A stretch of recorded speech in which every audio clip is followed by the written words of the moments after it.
All right, we are live. You guys, we are here today to talk about, is it all in your head? Oh my goodness, I am so excited to chat with you, TJ. TJ is a former pro baseball player who is helping athletes manage their anxiety so they can get out of their own heads and get into the zone. Who Oh, doesn't want that? TJ, welcome. thank you for having me, Dana. Excited to be here. Oh my gosh, I am so excited, you guys, to talk about just anxiety and getting out of your own way, because at the end of the day, our heads can just take over. And there are just little things about anxiety that cripple your ability to get into the zone. So, TJ, let me just ask you to share your story. Walk us along the journey of being a pro baseball player and what effect did anxiety have on your performance? For sure. Yeah.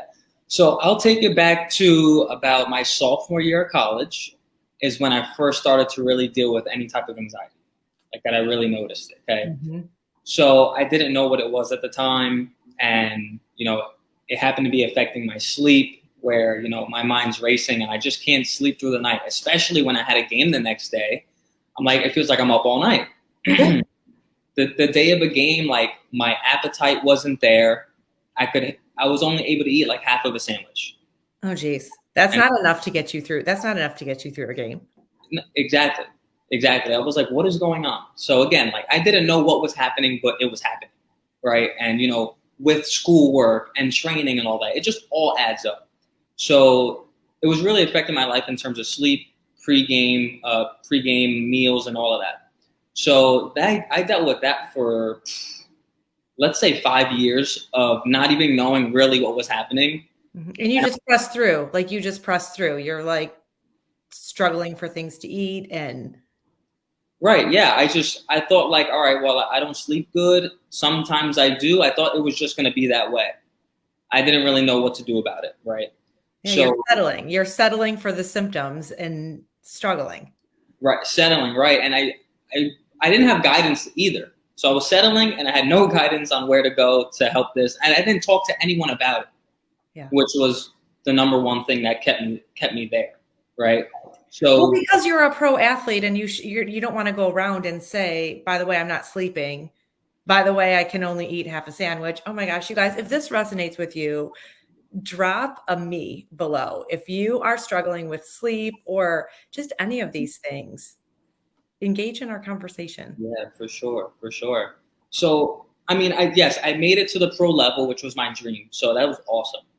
But my performance could have been much better than it was. At the end of my college career and in pro baseball, it could have been a lot better if my anxiety was reduced pre-game, the night before, and even sometimes in game when I was struggling or when I got to pro ball, like I couldn't get in the zone. It's a new experience, like there's expectations, and it wasn't always like that. In college, I was getting in the zone a lot, but now I got to pro ball and like it was kind of happening more where like I can hear outside noise, and that's not what you want. So again, I didn't know how to deal with it. It limited my performance for sure. And now that just created more stress on me where I was gaining like unwanted weight. Like I had like a little pouch around my belly, and they used to call it like a velo pouch, like velocity. But it was funny at the time, but looking back, like no, like that was a part of my performance not being like where I wanted it to be. It's stress. It's stress. When your stress is high, your cortisol levels are high. And when your cortisol levels are high, anxiety creeps in and belly fat stays. Like it's a fact. Your body says, this guy's not happy. I'm not sure what's going on. We're going to hold on to whatever little bit he does eat. We're just going to hold on to it. And I mean, that's a fact. Yeah, yeah. So let's fast forward. I retired in about 3 years ago. I think Okay. it was 2018 or something like that, right? So I retired then. I kept dealing with anxiety. I used to have to wake up for work at like 5:15 in the morning, and oh my god, the sleep was terrible. So anxious to wake up. I'd wake up before my alarm. I'd wake up during the night. It would take me an hour to fall asleep. Mhm. terrible. And that would happen like Waiting for it to be 5 o'clock, anxious about, is it 5 o'clock? Is it 5 o'clock? Is it 5 o'clock? exactly. And I didn't want to sleep, like miss my alarm or anything. So that happened like 4 days a week minimum. Okay. Right. And then that just built up my stress for the day. I was in a rush, even when I didn't have to be in a rush. Just it added up and I didn't realize it. Like my energy was also like, I was taking naps during the day. Because you weren't sleeping at night. Right. I So was you're- stressed out and I was like, I want to get home to take a nap. So let's fast forward to what was the pivotal point? What changed? What did you do to get past that? Right. Okay. So again, I dealt with that for 3 more years after baseball. Okay. And a friend of mine from high school was posting about like your gut microbiome, how it plays a part of mental health, and just fitness in general, which is right up my alley. And I'm like, well, this is awesome. Like, let me reach out to her. Yeah. Like I want to know more. And I have an exercise science degree and I didn't learn any of this. Mm-hmm. So I reached out to her. We started talking about the gut microbiome and neurotransmitter production and how that's going to lower cortisol and raise like things like GABA and serotonin, which are going to help put you in a better mood, help you sleep better and relax more, which are all things I think we want in life, and to have more stress resilience. So we started getting more into that, and I'm like, I was a little skeptical at first, to be honest. Mm-hmm. Like I didn't learn this before, like why not? Right. So yeah, she starts talking about that more, and I'm like, all right, well, after about 6 weeks, I'm like, let me try this out. Let me start addressing my gut and see if I really get those results. So I started naturally. Okay, naturally, I started addressing my gut with, being a little more aware of my diet in terms of like the ingredients in the food I'm eating. Mm-hmm. So just for example, like artificial sweeteners, added sugars, artificial colors, things of that nature. Okay. Mm-hmm. So being aware with that, and then using, just natural remedies in terms of breath work. And I've used supplements since I was like 16, but I wasn't aware of what was in those supplements, right? So being able to— That's like, pause there for a second. That is a huge thing, because when people say, well, I tried that, the supplements don't work, they're not holistic, pure ingredients. They have they're filled with garbage. They're filled with things that are not actually scientifically proven to help your mental performance. So you start on these supplements and 100%. Yeah. I started using more natural supplements that will aid, like combine with my nutrition or my diet, whatever you want to call it, to take my gut to a place where I need it to be, so that my anxiety, my stress, my energy levels, and my sleep can all get better. So after about 6 weeks is when I noticed my sleep starting to get better. Like I woke up and I was like, wow, like I never felt like this waking up for work. I never slept that good before work. Because did you sleep consistently? Did you sleep consistently instead of waking up at 2 o'clock and 3 o'clock and 4 o'clock, waiting for the 5 o'clock bell? Yeah, it started not every day at first, but it started to increasingly get more consistent. And I'm like, this is great. Like I didn't need the nap midday.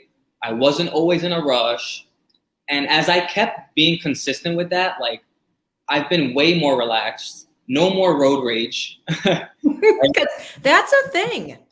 That's a thing. When your cortisol is high, that's your fight or flight hormone, and you're in the car and you got places to go and you're behind somebody that's like taking in the scenery. It's a response. It's a physical response that happens in your body. It's not all in your head. Exactly. So that, like, it's been a game changer for me. And yes, I'm not a competitive athlete anymore, but it's still really helped my life that I can enjoy it and use every day to my advantage, instead of like being tired and having anxiety control me and affect my aspirations in life. Right. You're simple, Right. Because anxiety is a natural reaction to stress. And we actually need that stress in our life to keep our motivation up, and a little bit of stress here and there actually gets your body working, and it's good for you. It's the chronic stress when it's constantly at an all-time high, that's when you get anxiety to overrun your life. Then you're not sleeping. And then you're just on this cycle of like napping, not sleeping, anxiety. The diet adds, like a poor diet or all of the artificial ingredients and artificial dyes. We'll have to come back and talk about that one in more detail. But Yes. those they just pile up on your already kind of lousy day, and it takes you on a spiral downward. So you and I are now on a journey to say, I want to be on an upward spiral. I want to feel better so that I do better, so that I feel better, so that I do better. And it matters getting good sleep. And the what you and I are doing to heal your gut microbiome. And I agree with you. At the very beginning, it was like, what? Like, I didn't learn this in school. What? Like, what are you talking about? Your gut microbiome. But the science is fascinating for keeping GABA, serotonin, dopamine, all of the happy neurotransmitters up, and keeping your stress hormones, cortisol, low, so that you can truly thrive. Right, exactly. It's really about Yeah. showing up for you, like the way you want to show up in life, and showing up for like your family, showing up Mhm. for the job you have, things like that. Like being able to show up at 100% and Mhm. not giving 60% because you're not feeling great. Because you're tired and you're dragging. Right. Yeah. Showing up for you, showing up for your family, showing up for the workouts that you are doing and crushing them as quickly and at your best ability rather than dragging through it with a pooch. That's what moms call it, the little belly fat. We call it a pooch. Yeah. Like, Yes. ain't nobody want that. Nobody wants that. You don't have to have it. It's your hormones that are holding on to that. And we want to help you thrive. We want to help you thrive. We want to help you not do that. You guys, if you found value in this conversation, please drop a value below. Drop it below, drop a value. And if you want to know more about managing stress, lowering the anxiety, getting out of your head and getting into the zone for life, drop a zone in the comments below. And we would absolutely love to just further the conversation and talk about it, because you don't know what you don't know until you know it. Then you can thrive. Oh my goodness. Thank you so much for being here, TJ. This is so awesome. And we have to come back again and talk more about nutrition and talk more about the other little details. Heck yeah, we will be back for sure. Yeah. All right. Have a great day.